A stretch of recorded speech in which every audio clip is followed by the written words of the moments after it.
Salut, c'est Trado. Content de vous retrouver pour la mise à jour de l'analyse technique du CAC 40. Je vous montre pas ma tête aujourd'hui parce que vaudrait mieux pas pour vous que vous la voyez. Désolé aussi pour la voix d'outre-tombe, ça devrait se tasser la semaine prochaine. Donc voilà où on en est sur le CAC 40 qui a réussi à grappiller 0,2% dans un contexte de fébrilité avec les annonces faites à Jackson Hole. En tout cas, pour l'instant, la bougie du jour n'est pas rassurante. Il s'agit d'une ligne de poussée. C'est une bougie très intéressante qui est très peu exploitée par les débutants et ça ressemble exactement à ça. Vous prenez la moitié, le niveau médian de la bougie rouge précédente et vous regardez la bougie suivante. Et la bougie suivante montre qu'on a réussi à un moment dans la séance à passer au-dessus du niveau médian de la bougie rouge, mais la bougie suivante n'a pas réussi à convertir l'essai et termine finalement en dessous de ce niveau médian. Ça s'appelle une ligne de poussée et généralement ça veut dire qu'une baisse est à attendre dans les tout prochains jours. C'est un élément négatif, surtout qu'il n'apparaît pas n'importe où, il apparaît sur la zone des 72, 75, 72, 13 qui est une zone de résistance, ancienne zone de support qui a été cassée, qui est devenue résistance. Regardez, ça fait 4 séances qu'à un moment ou une autre on arrive à passer la tête au-dessus de la résistance, mais qu'on se fait finalement renvoyé dans nos 22 par les baissiers, et c'est un signe qui montre que les cours actent la résistance. La bougie Aiki-Nashi du jour d'ailleurs va dans ce sens, puisque c'est pas une vraie bougie baissière, puisque vous avez encore une mèche haute et une mèche basse, donc c'est rouge, c'est pas haussier, mais vous voyez, les vraies bougies baissières n'ont pas de mèche haute. Là il y en a une, mais en tout cas c'est plus du tout une bougie haussière comme on en a eu. Et vous savez que quand on a une bougie rouge, généralement, plus souvent que l'inverse, on a une autre bougie rouge. C'est un autre élément encore à prendre en considération.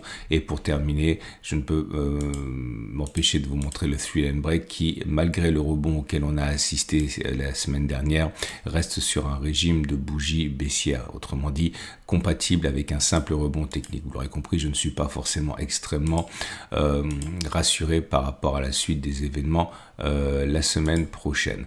J'aimerais vous montrer autre chose qui pourrait vous intéresser, et là je vous emmène sur les données hebdomadaires puisque la semaine vient de s'achever. Vous connaissez le SAR, c'est un outil que j'utilise beaucoup, plus comme un élément de filtre que pour trader à titre personnel, mais ça peut quand même vous intéresser. Regardez ça, le SAR ici, alors ça date pas de cette semaine, ça date de la semaine dernière. Le SAR a cassé, à culbuter les petits points verts en petits points rouges. Vous voyez que lorsque les petits points verts sont là, c'est haussier. Lorsque les petits points rouges sont là, c'est baissier. Et pour les culbuter, il faut simplement les toucher.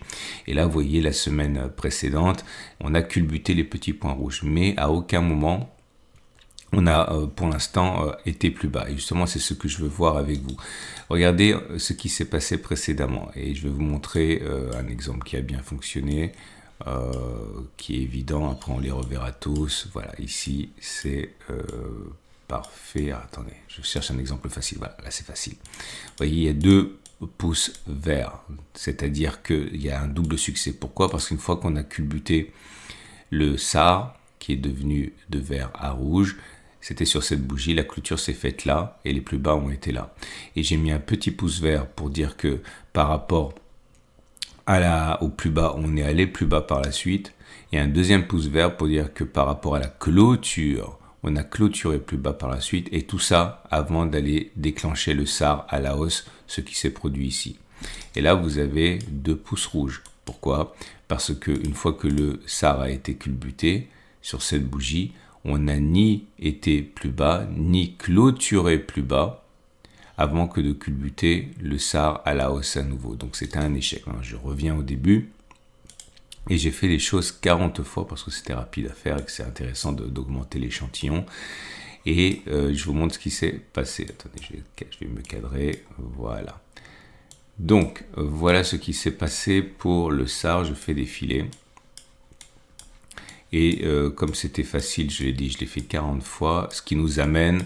alors attendez, c'est un petit peu plus long que ce que j'avais prévu. Voilà. Il faut toujours regarder en même temps que moi au cas où j'aurais fait des erreurs. Et ça nous amène donc en 2009. Ok. Et après être remonté jusqu'en 2009, voilà les conclusions qu'on peut apporter sur un échantillon insuffisant pour tirer des règles générales. C'est juste pour partager avec vous ma méthode.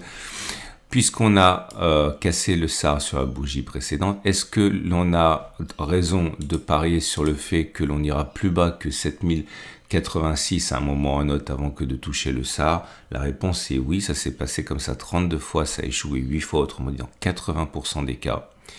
Est-ce qu'on a raison de penser qu'à un moment ou à un autre, on va clôturer en dessous de 7165 avant d'aller culbuter le SAR à la hausse?